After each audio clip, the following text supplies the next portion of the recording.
Interview Andy Sloan, Day 1. Do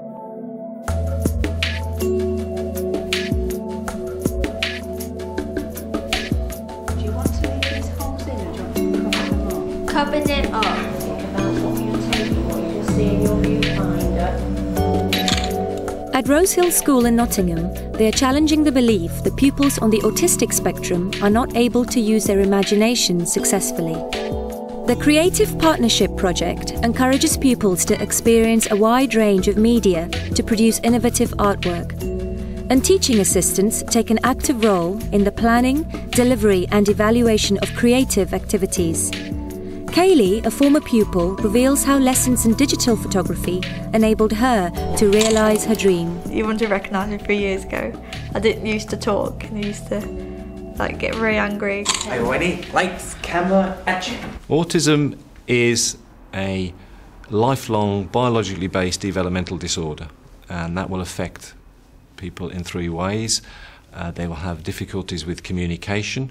That is both verbal and non-verbal communication. They'll have great difficulties understanding any kind of language. They will have great difficulties with social situations. They'll have difficulties in understanding how people behave and react. Thereby they have great difficulties in establishing and maintaining relationships. It used to be said that people with autism lack imagination, in what people term flexibility of thought. I think in many cases it's the neurotypicals, that's us, who have the difficulty in understanding our children's imagination. But I think much of the work we're doing at Rosehill at the moment shows that that is not actually the case. Thumbs up! Thumbs up! Morning, everybody! Morning, Andy. Rosehill School is a school for children with autistic spectrum disorders. We go from 4.5 up to 19, and every child in our school has an autistic spectrum disorder. There are only 3 girls, and that is statistically a norm. A very high percentage of people with autism are males. We now have a morning exercise session. It's akin to the brain gym. It puts endorphins back in the system. They're feeling good about themselves and they actually just enjoy the physical exercise. Just that coordinating the brain together to get them to do simple step-ups or simple jumping forward and backward is not easy for our children. We tend to take it as granted that it's easy to jump. It is not for our children. They need to be taught to do that and to get the brain acting and working in that kind of way. Running was fantastic! And all about my life, I just run around and then sit back again. Some children in that group couldn't actually come into the hall 2 years ago. So for them to actually enter into the hall and be there taking part is really quite an amazing achievement for them. And all the sort of spatial awareness it takes to actually not bump into one another. One lad had ear protectors on that was there to cut out certain sounds, and although he's sensitive to certain sounds, he is able to cope with that running. If it becomes too much, then obviously he'll leave the situation. Danny, the tall lad I was running with, just loves running around that hall in the morning. So it's really good for them. Well done! Give yourself a The whole sensory area is greatly impaired. They have big difficulties in processing sensory information. Some children will enjoy certain noises. Other children will find noises very, very difficult to cope with. Some children will find touch very difficult to deal with. Other ones will crave hugging or to be touched. So there are big extremes in that sensory perception, that sensory processing area. The world is a very complex place for them, and therefore they get very anxious and nervous about a variety of things. In some ways you can say autism is an anxiety-based disorder. We have to provide an environment that is very predictable and safe and calm so that our children can actually cope with those anxieties. Andy's morning brain gym offers a dependable routine which enables Rosehill pupils to take on the creative challenges of the day and exercise their imagination. In many cases our children have very vivid imaginations, but that I think is the same of all artists. Salvador Dali and his clocks and Monet and his lilies. It's a very good way for their pupils to communicate their inner feelings with staff, if you like, and others. There's proof that people with autism do have imagination. It might be slightly stilted and it might be very, very obsessionally based, but it is real imagination. Well, when we do see imagination displayed within the classroom, we're really excited about it. We really celebrate imagination when we do see it. Just encourage all of the children to join in and make it a real fun, positive session. And what do we listen to? The music. Music. In playtime, it's toast. Tell me about playtime. Toast. Toast. Where's the toast? On the frame. The playground frame looks like toasts, doesn't it? Yeah, because I called it, didn't I? You did. Yeah, you did. Looks like that. What do we do on Wednesday afternoons? Outdoor sports. We do. Yeah. Outdoors. Yeah. And where did we go last week? To Archers. We did. And what did we do? We climbed and we swam. We did. Show me how we swung. You show me. Swim? Yeah, stand up and show me. Show me how we climbed. Up, and then we went... Go! Yes. Terry's a very interesting pupil. He's got classic autism, he's very autistic, but he also does have an excellent imagination. A lot of it is repetitive, and a lot of it is based around his obsessions and his interests. Outside play, call it toast. We do? Why do you call it toast? Because it's like this lot. And what does it make you think of? Think of holding it. Do you? Yeah. And then, do you pretend to give me some toast? Yes, I did. Yeah. I'll show you, look, here's some toast. Okay. Oh, hang on a minute. Where's my peanut butter? Here it is, look.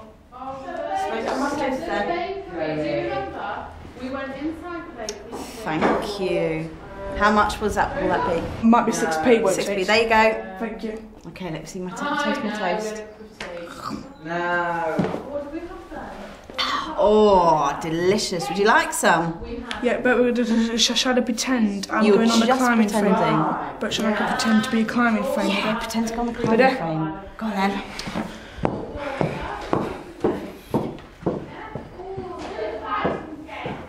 Oh, yeah, that's good pretending. Yeah. Rosehill School have very much a team approach as regards organising classrooms.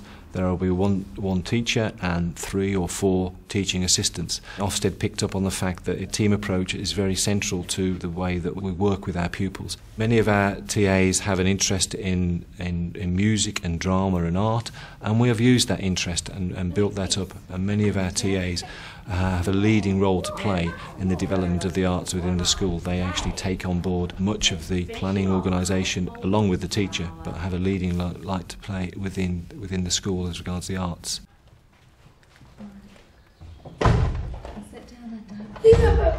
Ball to Debbie. I've been mentoring Debbie, so hopefully Debbie will be able to go on to do this with other children. Ball. That's the way the school's trying to do it. We're all taking on a person to mentor, and then hopefully they can pass their skills on, and then most of the staff will be trained and be able to do this with the children. We have to have 2 staff with Daniel because he can be aggressive. We found contact very difficult. We found new situations very difficult. He's quite an angry young man. And what we're trying to do is get him to communicate with us. Can we clap our hands? Can we clap our hands? Clap, clap, clap, clap. Can we clap our hands? He quite likes songs, so we're trying to get the right tune that kind of grabbed his attention. And if we got it, we kind of used it, like we did the stamping the feet. And if you notice, he kept touching our feet to do it again. So we took that as a cue to do it again. And we were trying to actually get him to move about the room as well. And not always just go over to him, try and get him to come over to us. Daniel, put your arms up, arms up, arms up. Daniel, put your arms up, arms up, arms up. The first session he came down and he wouldn't come off the ball. Didn't want anything to do with me or Debbie. Angry every time he came in, every time he went out. Past couple of sessions he's come in quite angry again, but he has accessed more. I mean, you know, you saw him laughing, you saw him chuckling. So he was accessing small bits of it. which is a massive thing for him. It's creative thinking. Shoes on, time to put your First I was a little bit sceptical, then I realised what it does for the children and how much we get from the children. One of the things that we've got left to do is take photographs of some flowers, close-up photographs of the flowers too. What do we need to use to take close-up? What picture? Macro. Macro.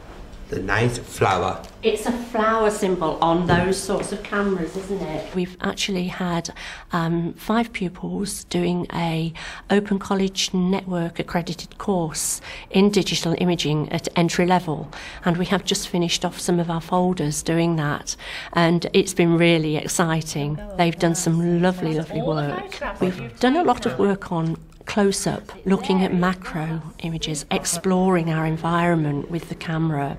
It's very challenging working with children on the autistic spectrum. We've come to realise that working in a sensory way with our children and trying to help them to realise their own self-worth and to be able to get them to communicate through a sensory, a creative way is a very positive way to work. And because that is my interest too, I think that's what's kept me here, and to try and work on that with the students and the other staff, because we do training for the staff as well. Try not to eat it, Luke, it's not very nice. With me being the TA in our class, we're given certain subjects to be in charge of, and that's the one thing that I'm really keen on sensory and touch and building things, and the kids love it, so it's just a really good thing to do. Creative Partnerships was set up in 2002 as a project to promote creativity and creative learning in schools and to leave a legacy. One of my roles in this school in Rosehill is to give them time and insist on time for them as members of staff to reflect upon what's happening and where we go forward. He's looking at a maths and art course, how we can incorporate art into maths. Then staff can prepare the students. They can do preparatory work before the eye comes in. As always, you probably want to challenge and push a little bit with the staff, don't you? Michelle, this time the whole school will be sharing ideas and sharing possibilities. Wait for lady. Like a mummy. It's the mummy return. Having an artist in residence has been key, because she can then be very strategic, she can work extremely closely with the staff members, she can support them. Danny, listen to Betty. Right. Danny, looking, is this finished? Or do you want to put some more on? How many more pieces? 2? Net is my coordinator with the Creative Partnership. I will discuss with her and with the Deputy Head in what direction the creative work's going, and she will also be involved in the evaluation process. We could possibly interpret seeing, not just physical seeing, but also feelings about things as a way of seeing others or seeing situations. The stimulus and things we've been thinking about, and they will then take it away and own it for themselves about how they'd use it. And also, what's great, we'll all be able to share these ideas, because and this time the whole school will be involved on the same activity. We have challenged the triad of impairments regarding imagination. Right from the onset, we were looking at exploring imagination, although at that time I don't think we were conscious that we were challenging any diagnostic procedures, but that's what's come about. I have a red balloon. Oh, no, I mean big yellow balloon. Would you like the red one, or do you want to have this pink one that I've already started? Like a planet balloon. It's a planet balloon, mate. The pupils here have demonstrated that they do have imaginative capacity.